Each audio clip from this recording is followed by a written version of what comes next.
read an article recently about the proper way to fight. Oh yeah? Well,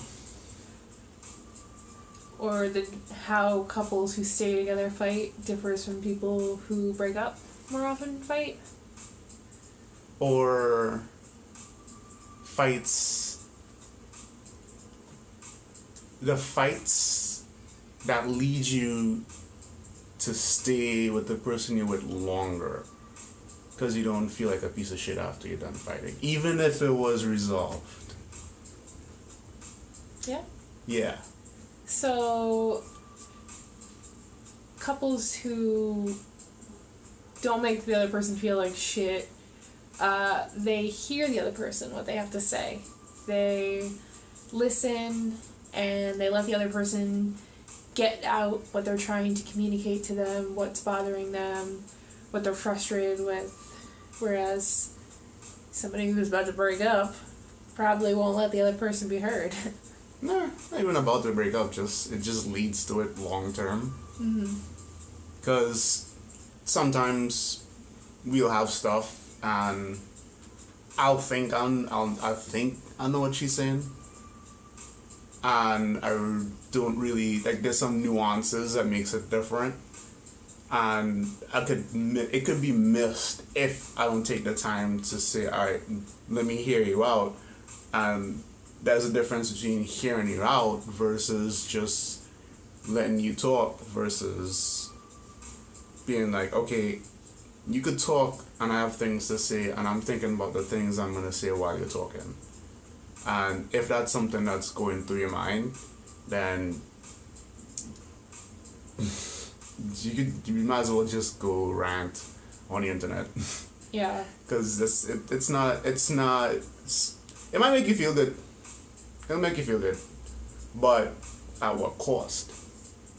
You know. Yeah. So that's a tricky part, where you care about the person, and you've probably seen it where, hey, I could be mad and say some stuff. I was mad. I didn't really mean it,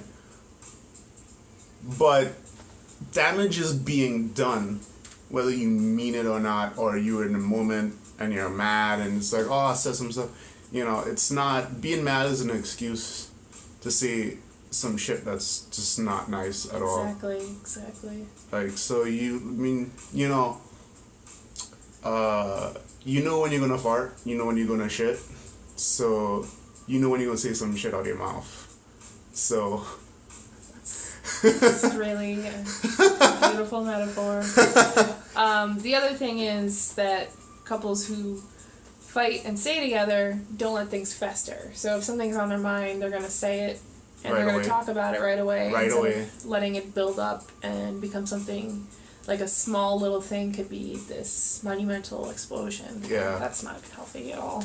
I used to do that a lot before, actually. Yeah. Yeah, because what happens too is, like, the more you let something slide, or you're just like, I don't want to do that right now, the more you start to build a story in your mind about what it is. Yeah. And the more you start building this, you build a novel in your brain, basically. Give the story legs. All the legs. History. You give it, like, it's like, oh, this person's a double agent, and they're going to say something that might sound reasonable, it's actually not reasonable.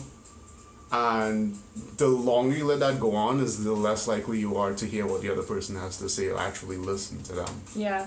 Because you've built your own reason as to what they're doing it. Yeah. And you're just looking for confirmation bias of, okay, I'm gonna let them talk, and the minute they say something that sounds a little bit like part of what my story that I built in my head is, then boom, you're wrong, and I got that right. And I've caught them. Well, we hope that those are things you're going to think about. Things you're going to think about? Things you're going to think about. Hope they help. Yeah? Yeah. So. Things to think about. Next time you fight. Next time you have an argument, but if something happens, just bring it up early. Just do everybody a favor. The earlier the better. And, there's some people who don't like conflict. It's not going to work. Yeah. And there's sometimes where, let's talk about this later. So it's like, all right, we're gonna talk about it later though. It's not gonna sit. Sometimes people say let's talk about it later, as a way of not talking about it. Mm-hmm. It's not gonna work. It's not good. It's not a good strategy. It's gonna backfire in the long run because you letting that person come up with their own story. Yeah. So, anyway, you good? Yep.